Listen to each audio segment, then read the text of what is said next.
Тук показва 10, тук показва 20.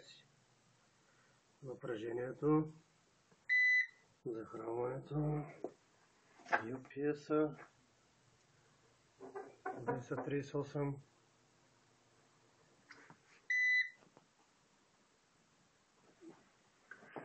Тук са двете зарядни. Това е кабел отвън, който идва от клетките.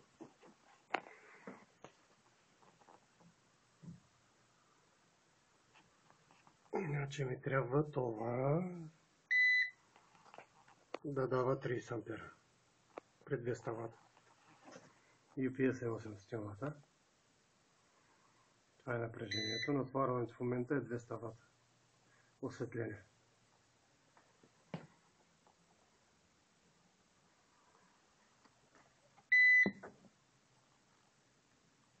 Това в момента е 10 ампера. Това е 20 ампера.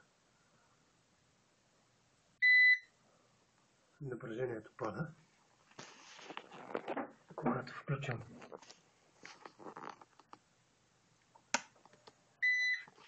И съответно напрежението леко се качва.